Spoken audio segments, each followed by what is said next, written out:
বাংলাদেশ 5ই আগস্টের অতীতে ফিরে যাবে না। বাংলাদেশে আওয়ামী লীগ ফিরে আসতে পারবে না। আমার এই সোনার বাংলার সুশীল বুদ্ধিবেশ্যারা গত 54 বছর এই জাতির সবচেয়ে ক্ষতিকর শত্রুকে বন্ধু আকারে আমাদের সামনে পরিচয় করিয়েছে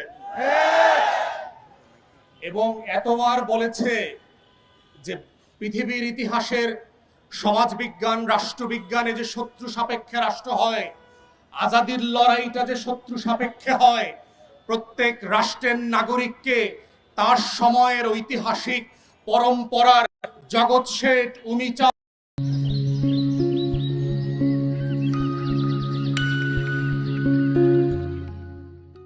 খাসিদি বেগম আর মীর জাফরদেরকে প্রতি প্রজন্মের কাছে যেভাবে পরিচয় করিয়ে দিতে হয়, আমাদের দেশের বুদ্ধিবেশ্যারা গোলাম মিডিয়া এবং রাজনৈতিক দলগুলো দেশের সবচেয়ে ক্ষতিকর এলিমেন্ট গুলোকে জাতির তরুণদের সামনে বন্ধু বেশে গত 54টা আমার স্বাধীনতা, আমার সার্বভৌমত্ব, আমার জাতীয় স্বার্থ, আমার আত্মমর্যাদা বারবার ভুলুণ্ঠিত হয়েছে। রাজনৈতিক দলগুলো যেভাবে আমার হাসনাত ভাই বলে গেছে, এত পাইনলেস বোনলেস হয়েছে ক্ষমতার জন্য। ফকির মিসকিন বস্তির ছেলেমেয়েরা আজকে বড় বড় রাজনৈতিক দলের নেতা হয়েছে। ওর নাম পরিচয় নয়, ওদের শিক্ষা দীক্ষা নাই। যারা শত্রু চেনে না, যারা আজাদির লড়াই বোঝে না, যারা হাজার বছরের ইতিহাসের স্বাধীনতা সার্বভৌমত্ব বোঝে না, ওই সকল ক্লাউন গোলামরা আজকে বাংলাদেশের রাজনৈতিক দলের নেতা এবং তারাই প্রত্যেক পাড়ায় মহল্লায় এলাকাবাসীর কাছে ভোট চেয়ে বেড়াচ্ছে। তারা আগামী সংসদটাকে কিভাবে আজাদির সাথে বেইমানি করে, গণ অভ্যুত্থানের সাথে বেইমানি করে বাংলাদেশকে আবার নতুন করে দিল্লির কাছে বেচে দেবে, সেই নাটক মঞ্চস্থ চলছে। আমাদের বক্তব্য খুব পরিষ্কার।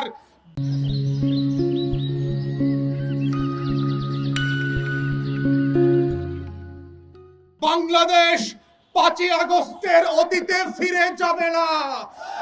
বাংলাদেশে আওয়ামী লীগ ফিরে আসতে পারবে না। বাংলাদেশে দিল্লির দাসত্ব কায়েম হবে না।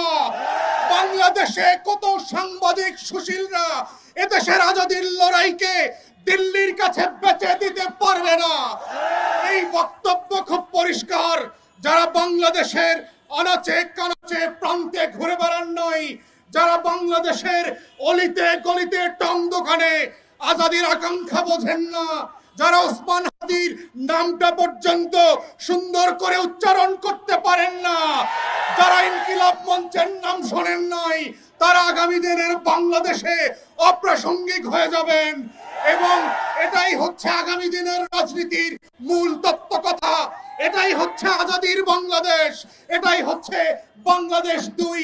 এবং সেই বাংলাদেশ 2 লড়াইতে একটা দুইটা বুলেট, লক্ষ বুলেট দিয়েও এই আজাদির লড়াই বন্ধ করা যাবে না।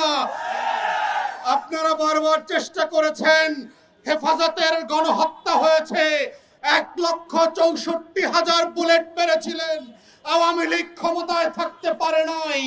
বিরোধী দলের 15,000 নেতা কর্মীকে গুম খুন করেছেন। আওয়ামী লীগ ক্ষমতায় থাকতে পারে নাই। পিলখানায় গণহত্যা করেছেন, আমার 57 জন সেনা কর্মকর্তাকে শহীদ করেছেন। দিল্লির আধিপত্য টিকে থাকে নাই।